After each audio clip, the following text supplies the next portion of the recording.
नमस्कार दोस्तों, कैसे हैं आप लोग। उम्मीद करते हैं अच्छे होंगे। दोस्तों, आज हम इस वीडियो में आप लोगों के लिए सीटेट का पेपर सेकंड का बहुत ही महत्वपूर्ण सब्जेक्ट सामाजिक अध्ययन, उसका हिस्ट्री का टॉपिक नंबर 6 जिसका नाम है पहले साम्राज्य। आज हम इसके एमसीक्यूज क्वेश्चंस को देखने वाले हैं, जो कि आपके सीटेट एग्ज़ाम जुलाई 2024 के हिसाब से काफ़ी ज़्यादा महत्वपूर्ण होंगे। तो जो ये पहले साम्राज्य है, तो चलिए इसके एमसीक्यूज क्वेश्चंस को देख लेते हैं।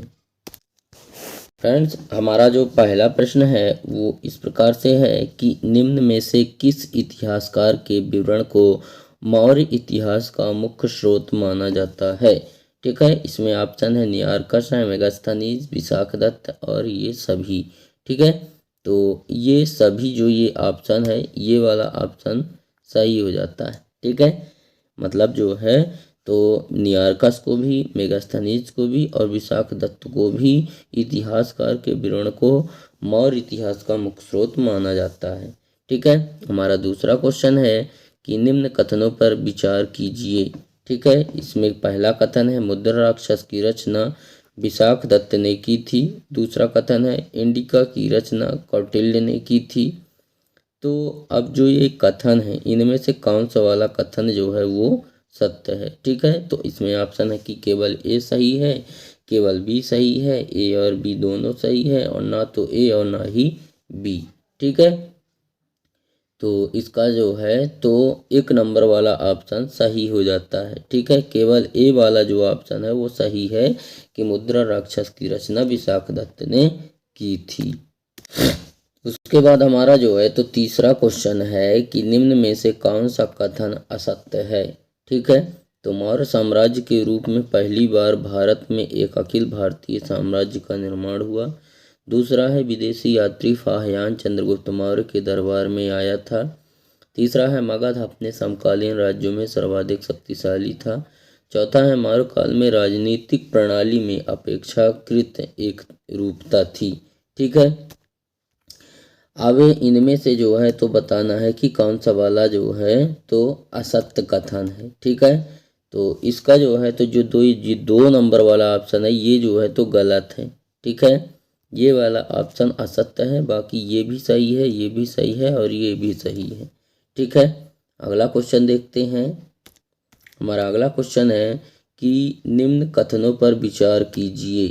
ठीक है, इसमें कथन है, पहला है ए नंबर कथन है कि मगध साम्राज्य की स्थापना 2300 वर्ष पहले बिंदुसार ने की थी। ठीक है, दूसरा कथन है मौर्य काल में तक्षशिला उत्तर पश्चिम और मध्य एशिया के लिए आने जाने का मार्ग था। ठीक है, अब इनमें से बताना है कि कौन सा वाला कथन सत्य होगा। दो कथन है, दो में से कौन सा वाला सत्य होगा। तो इसमें ऑप्शन है कि केवल ए सत्य होगा, केवल बी, ए और बी दोनों, ना तो ए और ना ही बी। ठीक है, तो इसका जो ये दो नंबर वाला ऑप्शन है, केवल बी नंबर वाला जो कथन है वो सही हो जाता है। ठीक है, हमारा जो तीसरा नंबर का अगला जो हमारा क्वेश्चन है, क्वेश्चन नंबर 5, उसको देख लेते हैं कि मेगास्थनीज के संदर्भ में निम्न कथनों पर विचार कीजिए। ठीक है, तो पहला कथन है कि मेगास्थनीज चंद्रगुप्त मौर्य के दरबार में सेल्यूकस का राजदूत बनकर आया था। दूसरा है मेगास्थनीज ने चंद्रगुप्त को सेंड्रोकोट्स कहा था। ठीक है, तो अब इसमें से कौन सा वाला कथन सत्य है वो चीज़ बताना है। तो हमारा पहला ऑप्शन है केवल ए सही है, दूसरा है केवल बी, तीसरा है ए और बी दोनों, चौथा है ना तो ए सही है और ना ही बी सही है। ठीक है, तो कौन सा वाला इसमें हो जाएगा। तो इसमें जो ये 3 नंबर वाला ऑप्शन है, ठीक है, ए और बी ये दोनों ही कथन जो है तो क्या है, सत्य हैं। ठीक है, उसके बाद देखते हैं हमारा जो अगला क्वेश्चन, क्वेश्चन नंबर जो 6 है उसको देखते हैं। क्वेश्चन नंबर 6 है कि मेगास्थनीज की पुस्तक इंडिका के संदर्भ में निम्न कथनों पर विचार करना है। ठीक है, तो पहला कथन है कि इंडिका की मूल प्रति का अभाव है। ठीक है, उसकी कोई और प्रति है ही नहीं। ठीक है, दूसरा है इस पुस्तक के आधार पर मौर्य काल में जो है तो दास प्रथा नहीं थी। ठीक है, तो इसमें से कौन सा वाला ऑप्शन सही हो जाएगा? केवल ए है, केवल बी, ए और बी दोनों, और ना तो ए और ना ही बी। ठीक है, तो कौन सा वाला इसका जो है तो ऑप्शन हो जाएगा 3 नंबर वाला ऑप्शन। ठीक है, ए व बी ये दोनों ही कथन जो हैं तो क्या हैं? सत्य हैं। हमारा अगला क्वेश्चन नंबर जो 7 है वो है कि अशोक के संदर्भ में निम्न कथनों पर विचार कीजिए। ठीक है, इसमें पहला कथन है कि अशोक 269 ईसा पूर्व गद्दी पर बैठा था। दूसरा कथन है अशोक के अधिकतर अभिलेख प्राकृत भाषा और देवनागरी लिपि में है। ठीक है, अब इनमें से बताना है कि कौन सा वाला जो कथन है वो सत्य है। ठीक है, तो केवल ए पहला ऑप्शन, दूसरा है केवल बी, तीसरा है ए और बी दोनों, और चौथा है ना तो ए और ना ही बी। ठीक है, तो इसका कौन सा वाला ऑप्शन सही हो जाएगा? तो इसका जो ये 2 नंबर वाला ऑप्शन है, केवल बी नंबर का जो कथन है वो सही है। ठीक है, हमारा अगला क्वेश्चन है कि अशोक का हृदय परिवर्तन किस युद्ध के बाद हुआ था? जो अशोक का हृदय परिवर्तन हुआ था वो किस युद्ध के बाद हुआ था? तो पहला है कलिंग युद्ध, दूसरा है तक्षशिला का युद्ध, तीसरा है उज्जैन का युद्ध, और चौथा है अवंती का युद्ध। ठीक है, तो इसमें जो ये 1 नंबर वाला ऑप्शन है ये वाला ऑप्शन सही हो जाता है। ठीक है, कलिंग का युद्ध, अशोक का जो हृदय परिवर्तन हुआ वो कलिंग के युद्ध के बाद हुआ। ठीक है, अपना अगला क्वेश्चन देख लेते हैं, क्वेश्चन नंबर 9। हमारा क्वेश्चन नंबर 9 है कि अशोक ने निम्न में से किस अधिकारी की नियुक्ति की थी जो जगह जगह जाकर धम्म की शिक्षा देते थे? ठीक है, तो इसमें से हमें ऑप्शन है धम्म महामत को, ठीक है, दूसरा है धर्मगुरु को, तीसरा है धम्म उपदेशक, और चौथा है महामात्य। ठीक है, तो किसको दिया था इन्होंने? जो ये 1 नंबर वाला ऑप्शन है धम्म महामात्य को, ये वाला ऑप्शन सही हो जाता है। ठीक है, इन्हीं को नियुक्त किया था जो जगह जगह जाकर धम्म की शिक्षा देते थे। उसके बाद हमारा अगला क्वेश्चन है, क्वेश्चन नंबर जो 10 है।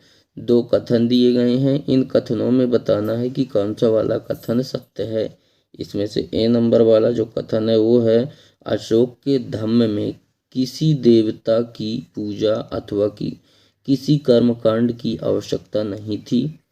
बी नंबर जो कथन है अशोक के अधिकतर जो अभिलेख हैं वो ब्राह्मी लिपि में लिखे गए हैं। ठीक है, तो कौन सा वाला जो इसमें ये 2 कथन है, इनमें 2 कथनों में जो है तो कौन सा वाला कथन जो है सत्य है?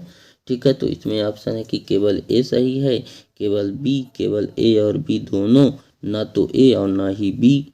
ठीक है, तो कौन सा वाला इसमें सही हो जाएगा? तो जो 3 नंबर वाला ऑप्शन है, मतलब जो ये दोनों कथन है ना ए व बी, ये दोनों ही सही हैं। ठीक है, उसके बाद हमारा अगला क्वेश्चन है, क्वेश्चन नंबर जो 11 है कि निम्न कथनों पर विचार कीजिए। ठीक है, जैसे इसमें 2 कथन है, तो पहला कथन है कि अर्थशास्त्र के अनुसार दक्षिण भारत सोने और कीमती पत्थरों के लिए प्रसिद्ध था। दूसरा कथन है कि मगध साम्राज्य में कर नियमित रूप से एकत्रित किया जाता था। ठीक है, अब इसमें से जो सत्य है वो चीज़ बताना है। ठीक है, तो हमें पहला ऑप्शन है केवल ए, केवल बी, तीसरा है ए और बी दोनों, चौथा है ना तो ए और ना ही बी।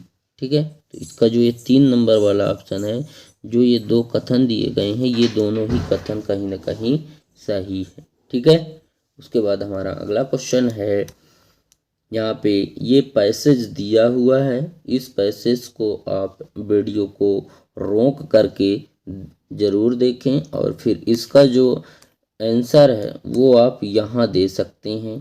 ठीक है, ये 12 नंबर वाला जो क्वेश्चन है, ठीक है, इसको भी आप अच्छे तरीके से स्क्रीनशॉट ले लीजिएगा या कि फिर वीडियो को पॉज करके देख सकते हैं।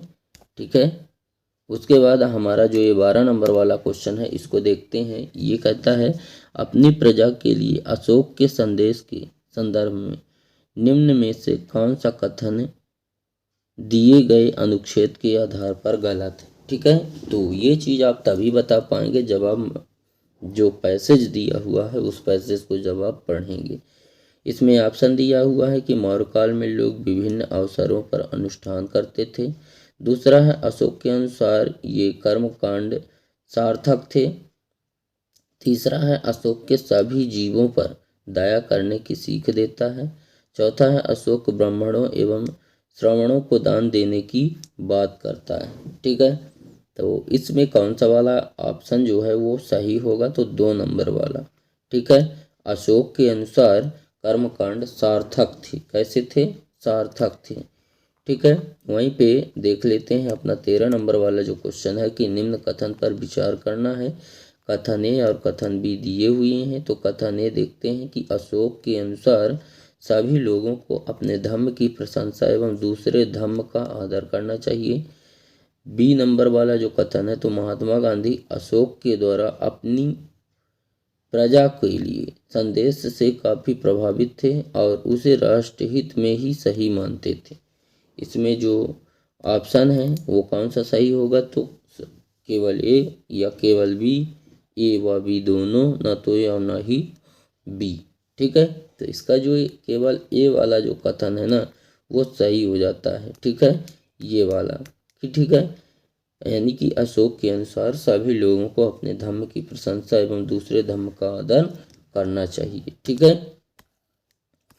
उसके बाद देख लेते हैं हमारा जो है अगला क्वेश्चन है क्वेश्चन नंबर 14। और ये जो है तो विगत वर्षों में पूछे गए प्रश्न हैं। ठीक है, मतलब जो वर्ष बीत गए उनमें पूछे गए थे ये प्रश्न। ठीक है, यह प्रश्न जो है 14 नंबर, यह सीटेट एग्जाम में ही नवंबर 2012 में ये क्वेश्चन आया हुआ था कि मौर्य शासक अशोक द्वारा लड़ी गई लड़ाई का स्थल कलिंग वर्तमान में कहाँ है। ठीक है, मतलब अशोक ने जहाँ अपनी लड़ाई लड़ी थी वो स्थल कहाँ पास है अभी। ठीक है, मतलब इसमें ऑप्शन है कि केरल में है, कि आंध्र प्रदेश में, कि कर्नाटक, की उड़ीसा, कहाँ पे है। ठीक है, तो ये जो है तो उड़ीसा में है। जो ये कलिंग का युद्ध लड़ा गया था, कलिंग कहाँ है? उड़ीसा में है। हमारा अगला क्वेश्चन है क्वेश्चन नंबर 15 कि अर्थशास्त्र के अनुसार मौर्य काल में उत्तर पश्चिम खालिस्तान के लिए प्रसिद्ध था। ये क्वेश्चन भी सीटेट ही एग्जाम में जुलाई 2013 में आ चुका है। ठीक है, तो इसका जो है तो ऑप्शन है कपास, सोना एवं बहुमूल्य पत्थर, चांदी एवं तांबा, कंबल। ठीक है, तो इसका हो जाएगा ये कंबल। ठीक है, मतलब अर्थशास्त्र के अनुसार मौर्य काल में उत्तर पश्चिम किस लिए प्रसिद्ध था? तो कंबल के लिए प्रसिद्ध था, जो उत्तर पश्चिम था। ठीक है, उसके बाद हमारा अगला क्वेश्चन है कि चाणक्य के अनेक विचार एक ही पुस्तक में लिखे गए हैं, जिसे क्या माना जाता है? अथर्ववेद माना जाता है, या अर्थशास्त्र, या यजुर्वेद, या धर्मशास्त्र, क्या माना जाता है? ठीक है, तो इसका जो ये 2 नंबर वाला ऑप्शन है, ठीक है, ये माना जाता है, अर्थशास्त्र माना जाता है। चाणक्य के अनेक विचार अर्थशास्त्र नामक पुस्तक में लिखे गए हैं। और ये क्वेश्चन यहाँ पे आप देख सकते हैं सीटेट एग्जाम में फरवरी 2015 में ये क्वेश्चन आया हुआ है। ठीक है, उसके बाद हमारा जो क्वेश्चन नंबर जो 17 है उसको देखते हैं। ठीक है, तो निम्नलिखित को हाल के कूट से शुद्ध करके सही अवरोही क्रम में लगाएं। अवरोही यानी कि उल्टे क्रम में। ठीक है, और ये क्वेश्चन यहाँ पे आप देख सकते हैं सीटेट जनवरी 2022 में ये क्वेश्चन आ चुका है। ठीक है, इसमें हमें ऑप्शन है जैसे ऋग्वेद की रचना, वर्ण व्यवस्था का उदय, मौर्य साम्राज्य का उत्थान, बौद्ध धर्म का उदय। तो इसमें से सबसे पहले क्या हुआ है? क्या बौद्ध धर्म का उदय पहले हुआ कि वर्ण व्यवस्था का उदय पहले हुआ? ठीक है, तो इसमें हमें ये कूट भाषा में ऑप्शन दिए हुए हैं जैसे सी, डी, बी और ए। पहले सी होगा, फिर डी होगा, फिर बी, फिर ए, इस तरीके से दिया हुआ है। दूसरे नंबर में कह रहा है कि पहले बी होगा, फिर ए, फिर सी, फिर डी। तीसरे में दिया है ए, बी, सी और डी। चौथे में डी, ए, सी और बी। ठीक है, तो इसका जो है तो 1 नंबर वाला ऑप्शन जो है ये सही हो जाता है। ठीक है, मतलब सी जो है तो 1 नंबर में लिखी जाएगी, डी जो है तो ये 2 नंबर में लिखा जाएगा, और बी जो है तो 3 नंबर में। ठीक है, और जो है तो ए लिखा जाएगा 4 नंबर में। ठीक है, तो इस प्रकार से दोस्तों ये वाले क्वेश्चन को आप सॉल्व कर सकते हैं। हमारा क्वेश्चन नंबर 18 है कि निम्नलिखित में से मौर्य साम्राज्य में उत्तराधिकार का कौन सा क्रम सही है। उत्तराधिकार का क्रम देखना है। ठीक है, मौर्य साम्राज्य में पहला ऑप्शन है चंद्रगुप्त मौर्य, पहले राजा बना, फिर अशोक, फिर बिंदुसार, फिर दशरथ मौर्य। दूसरा है कि चंद्रगुप्त मौर्य बना, दशरथ मौर्य, बिंदुसार, अशोक। तीसरा है चंद्रगुप्त मौर्य बना, फिर बिंदुसार, फिर दशरथ मौर्य, फिर अशोक। चौथा है चंद्रगुप्त मौर्य, बिंदुसार, अशोक, दशरथ और मौर्य। ठीक है, तो इसका जो है तो 4 नंबर वाला ऑप्शन जो है वो सही हो जाएगा। चंद्रगुप्त मौर्य, बिंदुसार, अशोक और दशरथ मौर्य। ठीक है, तो दोस्तों इस प्रकार से उम्मीद करते हैं कि आपको हमारा यह वीडियो पसंद आया होगा। वीडियो अगर पसंद आया तो वीडियो को लाइक करें, दोस्तों में शेयर करें, और अगर आप हमारे चैनल पर नए हैं तो चैनल को सब्सक्राइब करें एंड बेल आइकन भी प्रेस करें ताकि हमारी नई नई वीडियो की नोटिफिकेशन आपको सबसे पहले मिले। तो दोस्तों आज के लिए बस इतना ही। मिलते हैं आप सभी लोगों से नेक्स्ट वीडियो में नेक्स्ट टॉपिक के साथ। तब तक के लिए जय हिंद, वंदे मातरम।